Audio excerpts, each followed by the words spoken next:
величии достижений современной цивилизации, неуклонном росте научно-технического прогресса все же самыми необходимыми и востребованными являются сегодня открытия в области истории человечества, ибо все предшествующие изыскания выглядят не более, чем верхушка айсберга в бесконечном океане неразгаданных тайн и загадок.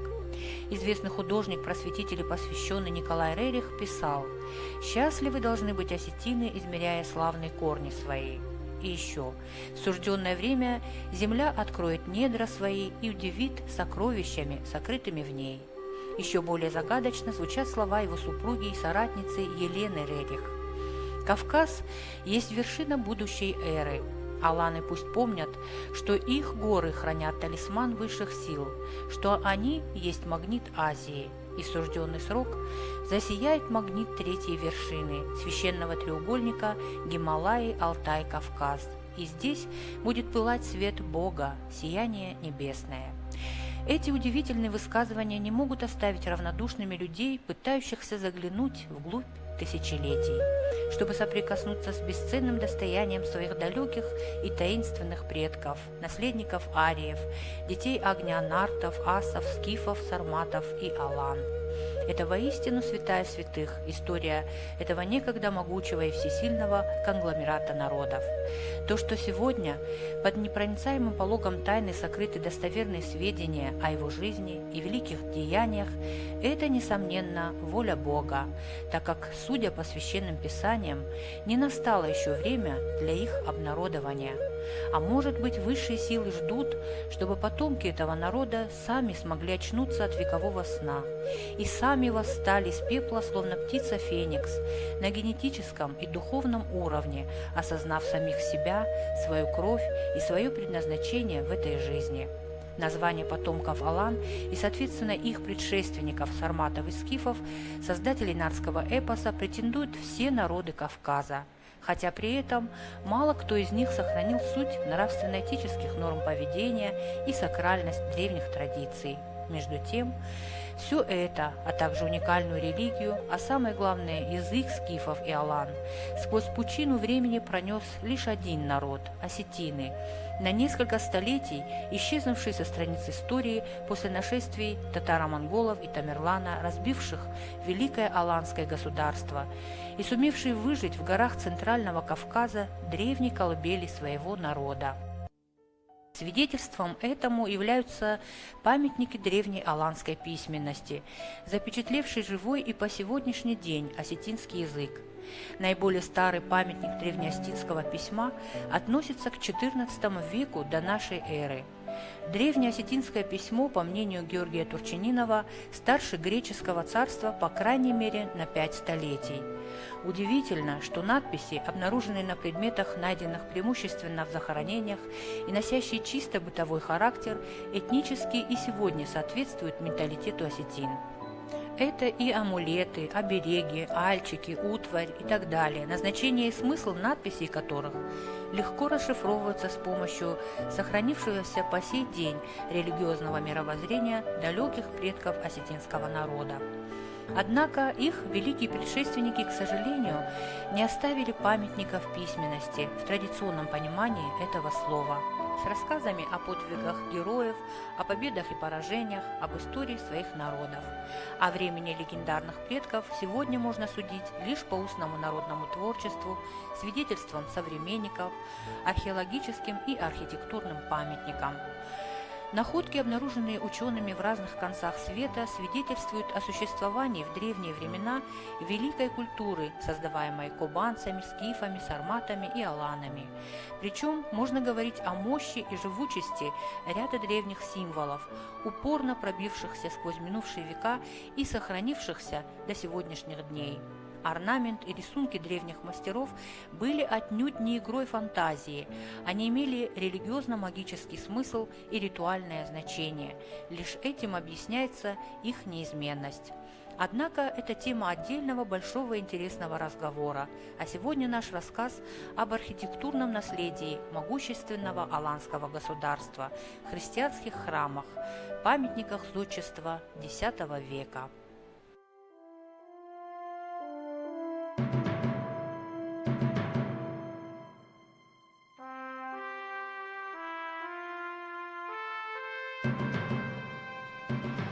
В IV веке римский историк Аммиан Марцелин писал: «Почти все аланы высоки ростом и красивы, с умеренно белокурыми волосами, они страшны сдержанно грозным взглядом своих очей, все одинаково благородного происхождения».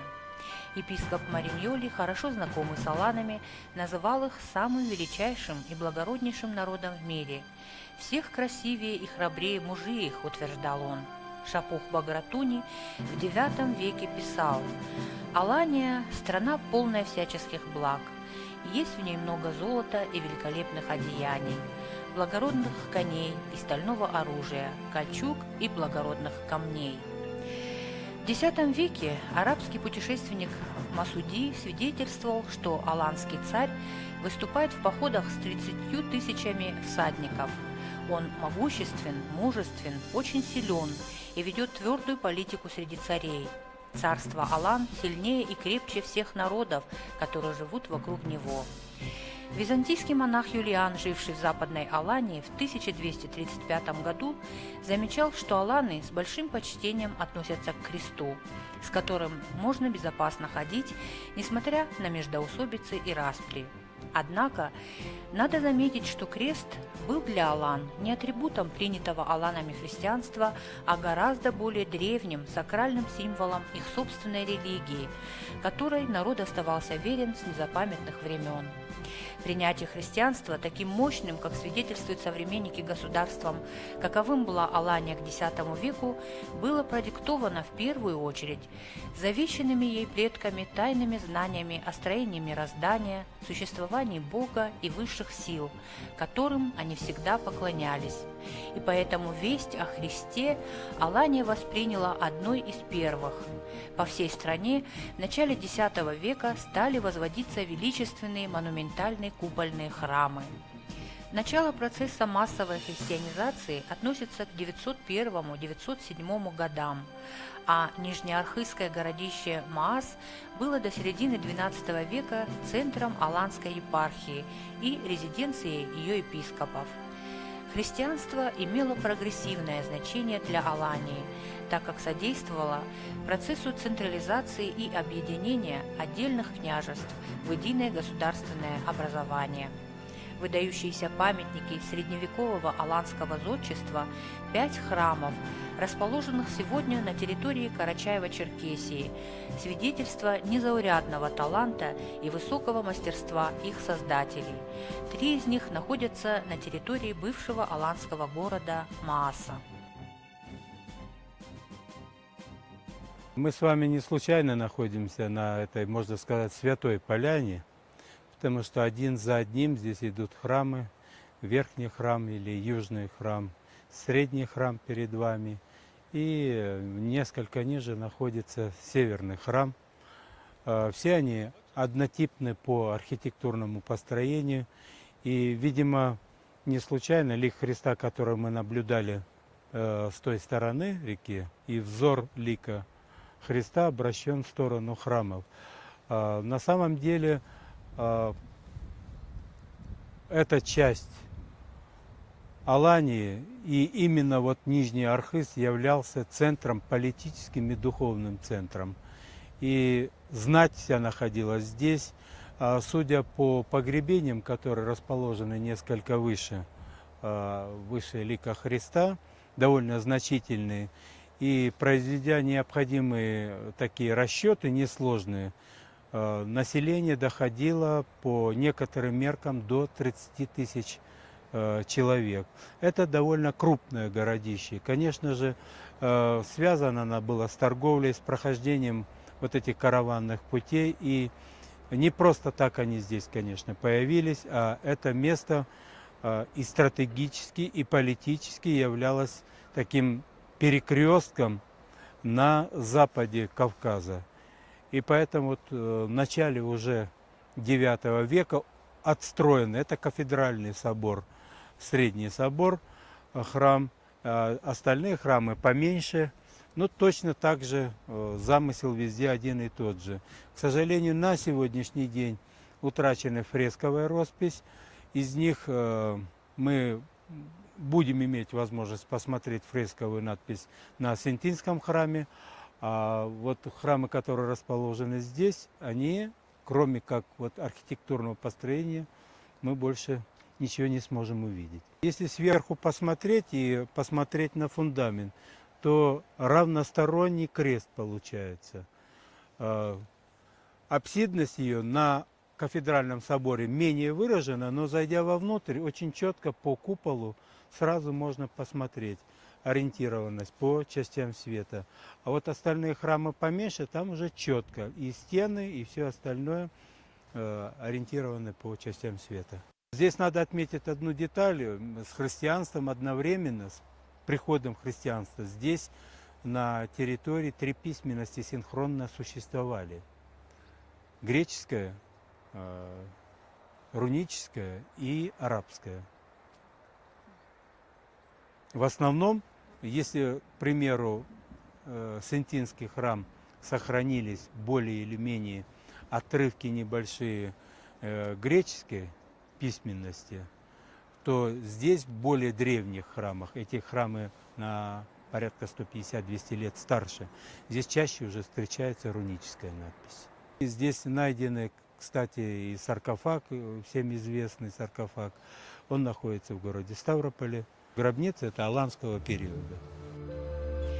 Прямо напротив этих храмов, на высоте около 500 метров, в густом лесу в 2000 году было обнаружено изображение лика Христа на большом скальном выступе.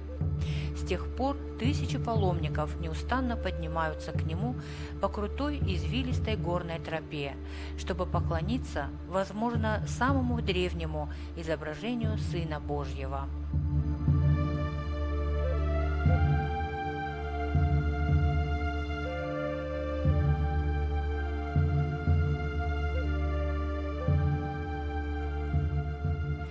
Еще один шедевр средневекового зодчества – Шуанинский храм расположен на левом берегу реки Кубани. Попутно заметим, что название реки созвучно северо-осетинскому ущелью Кубан. На юго-восточном скальном отроге горы Шуана, невольно напоминающем осетинское название горы Казбек-Шанайхох. Храм представляет собой трехапсидное крестово-купольное сооружение с 4 квадратными столбами, несущими подпружные арки и главу. Длина здания приравнена его высоте и составляет около 13 метров. Сегодня осетины, жители селения Костахи-Тагурова, расположенного под вышеназванной горой, поклоняются у стен этого величественного сооружения аланской эпохи небожителю Лактезуару, святому Георгию, ежегодно устраивая здесь праздники в его честь. Пятый удивительной красоты Сентинский храм расположен на высокой горе над Карачаевским аулом Нижняя Теберда. Храм великолепно вписан в окружающий ландшафт. С его площадки открывается прекрасный вид на живописную долину Теберды. Техника кладки этого чисто крестообразного здания отличается прочностью кладки. Храм прекрасно сохранился за 1000 лет. Он освещен 14 световыми проемами. Стены его в интерьере были покрыты живописью, но в настоящее время, к сожалению, остатки ее незначительны. Привлекает внимание и прекрасно сохранившееся уникальное приспособление для сбора дождевой воды, поступающей в храм по отведенным стокам, для нужд его средневековых служителей. Возле храма расположен еще один памятник архитектуры – древний мавзолей, к сожалению, давно перекопанный кладоискателями. Оба строения ученые датируют X веком. Известно, что аланы, так же как их предки, были огнепоклонниками. Культ животворящего огня был одним из основных в пантеоне древнеиранских народов. Храм огня в Нижнем Архизе, бывшем аланском городе Маасе, имел достаточно внушительные размеры, представляя собой замкнутое кольцо диаметром 88,5 метров с толщиной стен более 2 метров. Именно там, где спустя целое тысячелетие современные ученые решили построить, согласно точнейшим вычислениям и научным обоснованиям, сложнейшие технологические конструкции для наблюдения за небесными телами и космосом, ротан и обсерваторию. Радиотелескоп имеет диаметр около 600 метров. Радиотелескопу данному 40 лет со дня построения. Его строили в течение 10 лет. В этом году мы праздновали 33 года со дня первого наблюдения. Радиотелескоп. Что такое радиотелескоп? Представляет собой некую систему из антенны и приемника. Основная задача антенны – это собрать как можно больше электромагнитного излучения, которое равномерно на нас со всего неба как бы направлено. И задача радиотелескопа – собрать как можно больше излучения с большей площади и направить его в одну точку, называемую в фокусе. В этой точке расположены приемники. Задача приемника – выделить сигнал и усилить его.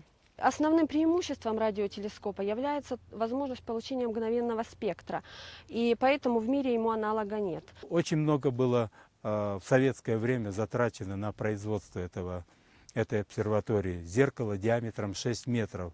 На то время это одно из крупнейших обсерваторий в мире было и удерживало пальму первенства порядка 20 лет. После этого появляются новые технологии, и особенно в будущем нанотехнологии, конечно же, изменят наши представления о технологическом построении обсерватории. Наверное, не случайно выбор пал еще сюда, потому что здесь внизу древний аланский, и, как утверждают, телескоп. Внешне он напоминает практически Улугбековскую обсерваторию.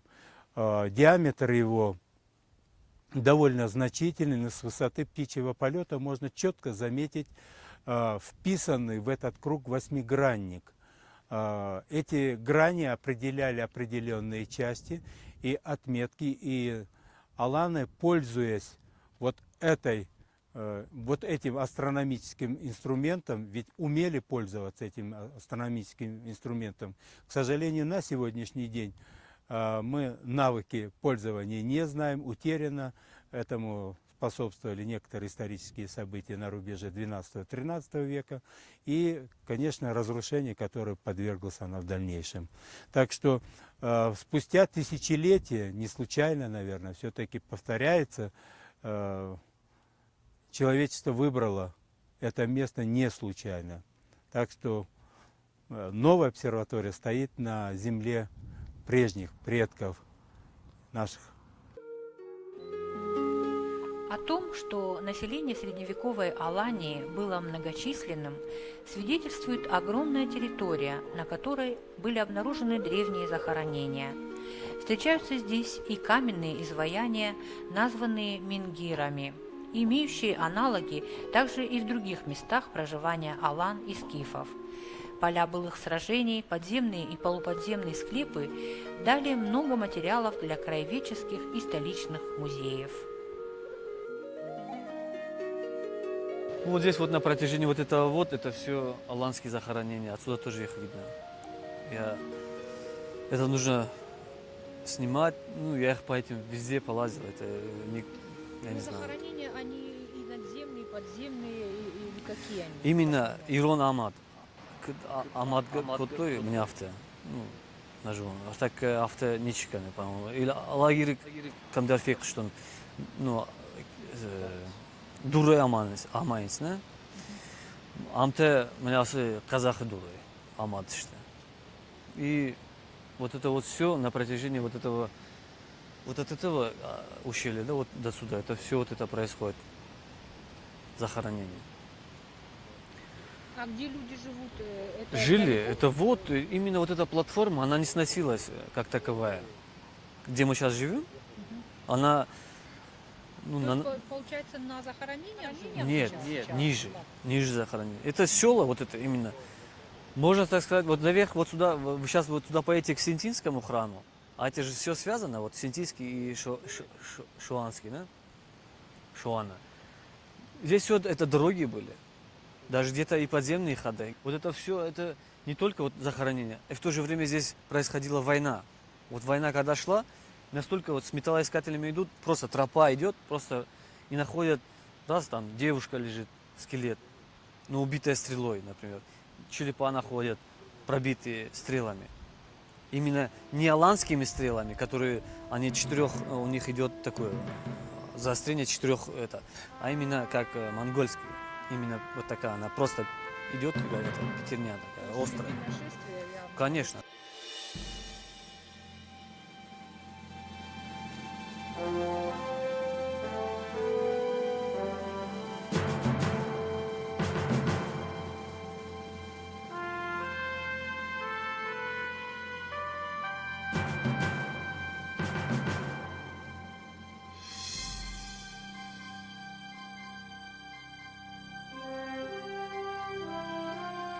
Мощным и могущественным было некогда Аланское царство. Основными чертами менталитета Алан являлись героизм, свободолюбие, воинственность и благородство. Известны случаи, когда аланы становились правителями Византии. Аланских княжон брали в жены самые влиятельные цари и князья того времени. Мария Ясыня, жена русского князя Всеволода, прозванного Большое Гнездо, ее сын Михаил Черниговский, внук Марии Александр Невский и правнук ее Даниил были причислены на Руси к лику святых. Бесконечно много свидетельств былого величия алан можно найти на бескрайних просторах Евразийского континента.